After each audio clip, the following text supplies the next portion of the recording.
This was to be my last day in Malta, and I really needed to cheer myself up, so I took a ferry out to the island of Camino, and I found things here very different than on the mainland. In fact, within half an hour I'd seen more birds here than I'd seen all week. They also have a ringing station here, where they trap and ring lots of European migrants. Fabulous birds like golden orioles, hoopoe, nightjar. Today, the people ringing the birds were having a real bonanza. There'd been a storm overnight. Lots of them had pitched down. Some of them were tired and exhausted. Let's hope that they managed to complete their journey to their breeding grounds. We've been here just over a week, and we came because we wanted to make a difference. We've learned a lot, and one of the things that I learned very quickly was that if you like birds, this is a difficult place to be. Move over there, please. Listen. Get off of here.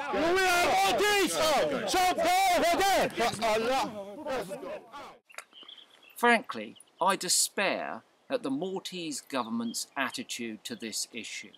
They've successively given the hunters more time and more space for their slaughter, and they pretend that illegal hunting simply doesn't take place. Well, that's a lie, a simple lie, because this week these hands have been covered in the blood of illegally shot birds. We've seen shot turtle doves, a swift, a little bittern, a yellow-legged gull, and saddest of all, the Montagu's harrier, which I had to help euthanise. The policing simply isn't working. Whilst some of them are very polite and amenable, others clearly have affiliations with the hunting fraternity. This week, BirdLife Malta's press officer, Rupert Macefield, was arrested, yet the hunter that we'd filmed on camera with good evidence is still at large. It's unbelievable. Within hours of recording this, I too was on my way to a Maltese police station. I've been asked to attend the Maltese police HQ here for questioning. So I've duly turned up, of course. I've no idea why. I don't know whether I'm going to be arrested or charged with anything. I don't think that I've done anything illegal all week. The paradox is, of course, that I've seen other people, hunters, doing illegal things every day, shooting birds that they shouldn't. I'm really disappointed there's not a long queue of hunters here who are waiting to be charged, having shot those birds. But I'll find out what it's about.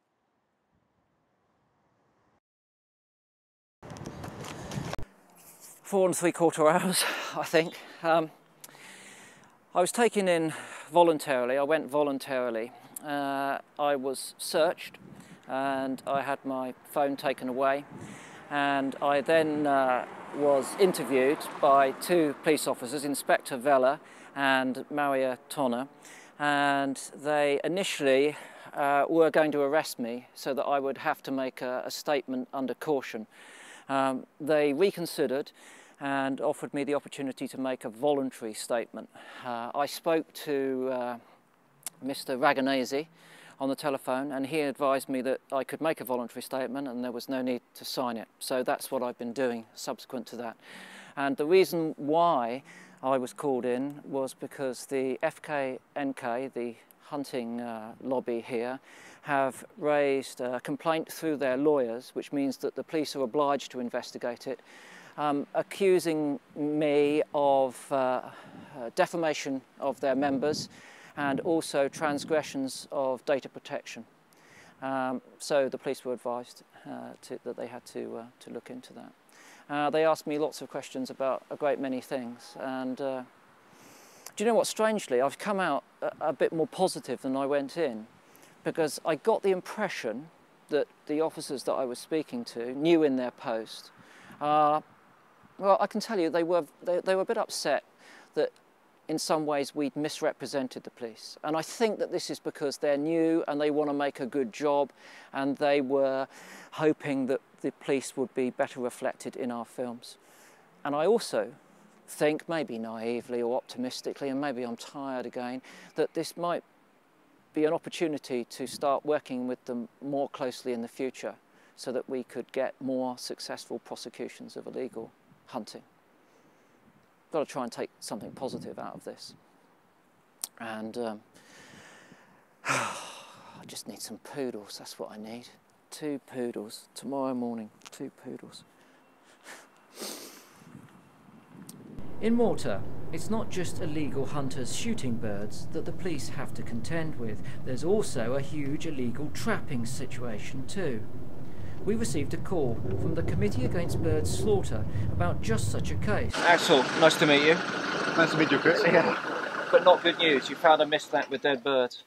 Yes, there's a mistnet just behind us in the woods, and yes, we found it and we called the police, and now we're going to, they're going to confiscate the net. Is it in private or public land? No, this is public land. It's a public woodland. There are many campers, you know, close to the net, and yeah, that's why we can go there. Okay, let's go and have a look then. Okay. Okay, a farmhouse which is close by, and there is Is someone using it or taking a bit from it or something? No.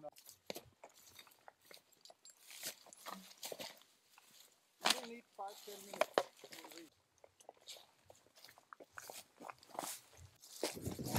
We're following Axel and these police officers deep into this woodland. It is a public area, there are people camping here, but it's also an area that's used by hunters and trappers. I've just overheard Axel saying that there are a couple of aviaries nearby, one of which is filled full of thrushes to act as decoys to bring the birds in. 50 meters long. It's like in the same ones we usually find in Cyprus, huh? So, and there's a dead bird. And The skull of the bird there.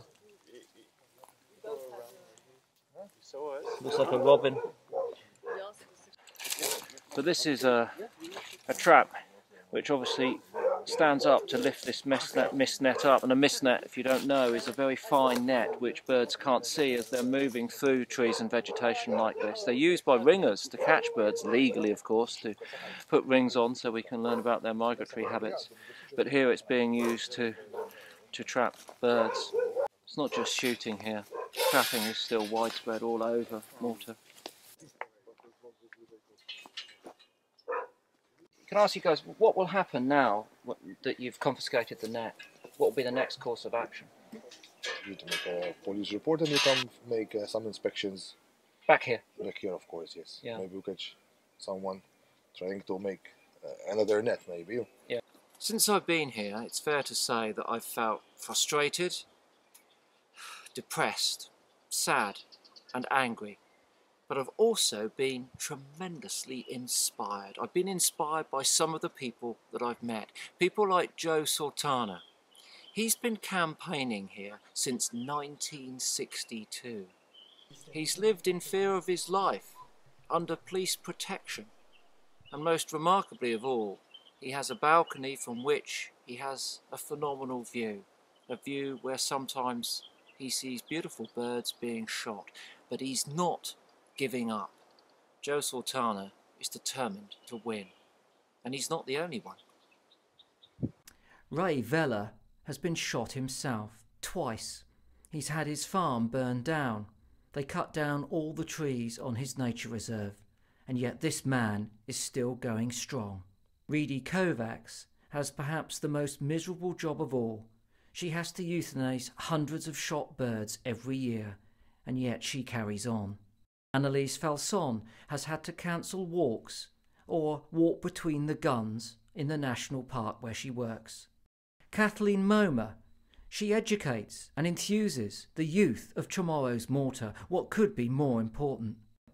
And Moira Delia bravely uses her public profile to campaign for all animal rights and against spring hunting.